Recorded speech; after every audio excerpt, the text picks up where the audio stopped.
Hi, my name is Shannon, and I'll be going over the strategy section of a Sole Fit.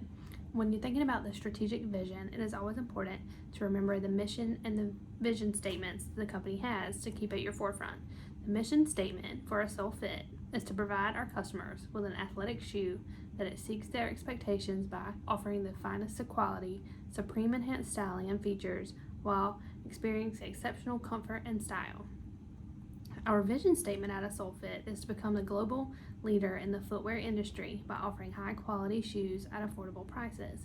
And to keep these in mind, it is good to have a success plan. So our success plan moving forward is to capitalize on our low production costs that we already have put in place, to invest in our employees more by offering the best practice trainings and incentive pays, and also increase our advertising by utilizing celebrity appeal. We hope to gain increased market share.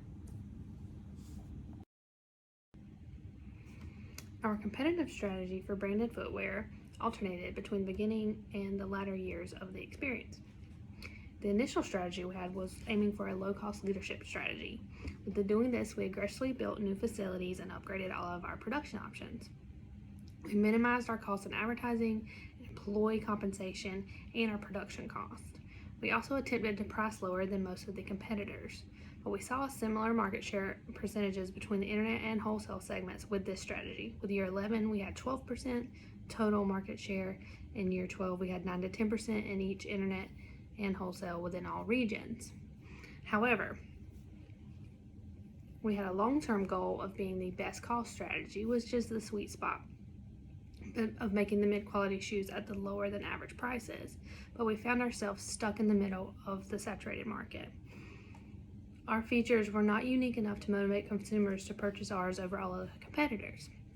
With this saturation of the market and all the competitors attempting the exact same strategy, mostly, we had to switch our gears and move to the differentiation strategy.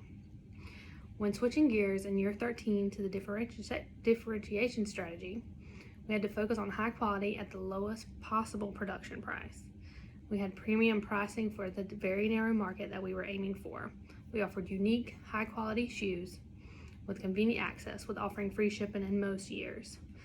We did see slightly better market share in the internet segment over the wholesale segment with this strategy, simply because of the free shipping.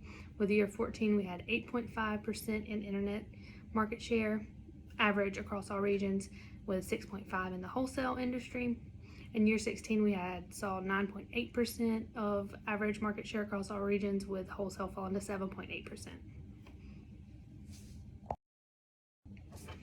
Our competitive strategy for private label was to be low-cost leadership, and we stuck with that strategy from year 10 when we took over. With this strategy, we only made the quality level as a minimal global requirement to keep our costs low. We also did not include any enhanced styling features as an additional way to keep our costs low. We only produced and shipped where we saw profit. If we seen that the exchange rates were going to be too much and we didn't make X amount of dollars, we just dropped out of private label for that year, and we would return to it if it was profitable the next year. If you look at the graph on the slide, you will see from year 17, this graph came from, and Asia Pacific and Latin America, our company, a Sole Fit, was the cost per pair sold. We had the lowest, and we also had the highest margin of a direct cost, which is what our goal was throughout the entire simulation. For year 18, we're projected to sell 25% share market in this Asia Pacific region alone. We're going to be selling for $29.99, and our projected cost to make is only $18.50. With after exchange rates and shipping, we're expected to make a $10 profit per pair of shoes sold there. Once we landed on our current strategy of differentiation after year 13, our production strategy was shifted. So our goal was to maintain the high quality of a 10-star shoe throughout all following years. And we had to do this at the minimal production cost so we can outcompete our competitors.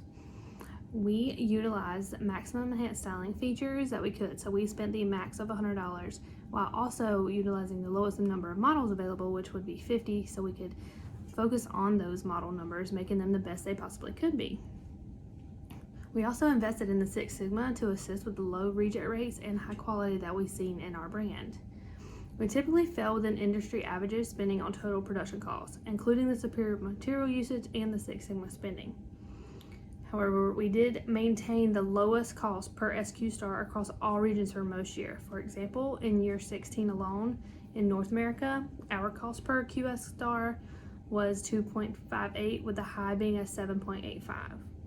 In Europe, Africa, ours was 2.71 per SQ star, with the high for the industry was 7.72. In Asia Pacific, we seen a 2.18 per SQ star, where the high for the industry was 6.39, and in Latin America we had a 2.25, where the high in the industry was 7.07. For our workforce compensation strategy, we heavily focused on incentive pay for our employees. We did this as a way to maintain the high quality of the shoe we were selling, but also to keep our reject rate low so there was not unnecessary inventory wasted. We did keep the incentive pay around 25% of the regular compensation pay, so this ended up being about $125 to $150 per shoe per employee in the North America and Europe Africa regions, and around $1 per shoe for the Asia Pacific and Latin America regions. We also invested heavily in best practice training for our employees, with ending in year 17 with around 3,000 to 4,000 across the different regions. This is also the best way to keep our employees on their highest skill level, so we are getting those high quality shoes for our consumers. We did keep the average industry comparison with North America and Europe Africa for our workforce production and production labor, whereas we've seen a little bit slightly higher than industry average for Asia Pacific and Latin America for workforce production and production labor cost. However, we did maintain the industry low of rejection rates throughout most years. Our lowest rejection rate we seen was in year 16, with Asia Pacific being at 0.8%. Next, we'll move on to Marla with a look into our financial strategy. Thanks, Shannon. At ASOL Fit, years 11 and 12 saw dividend payouts of 25 cents and 50 cents respectively. But due to price competitiveness, facility and production improvements led to a loss in market share, excessive debt, and medium default risk. We plan to reintroduce this program in years 18 and 19 with a dividend payout of $1.18 and $1.50 in 19. We like to keep a cash balance of around $41 million on the books, only taking out long-term debt in the need of a facility expansion or capital equipment purchases. We do plan to repay a 5-year and 10-year loan in the year 18. Since stock price we anticipate to be over $15 at $16.20 a share in 18, we plan to repurchase around 775 stocks and 1,000 in year 19, leading to a return on equity in 19 of 32% and earnings per share of $8.94. At ASOL Fit, we feel that our employee initiatives and investment in Six Sigma have paid off. They've led to a higher quality produced shoe with less rejects rate. If you look at the average cost per SQ, you'll see that ASOL Fit compared to the industry is $243 versus $560. Production labor costs are $487 versus $554. Cost of brand new pairs sold is $25.74 versus $27.33. And lastly, private label pairs sold is $22.68 versus $24.83. The performance targets we set for ASOL Fit were as follows. In year 18, we plan to see over $122 million in net profits with an earnings per share of $7.85, a credit image of an A-, and a return on investment of 31%, with 15,640 shares of stock outstanding.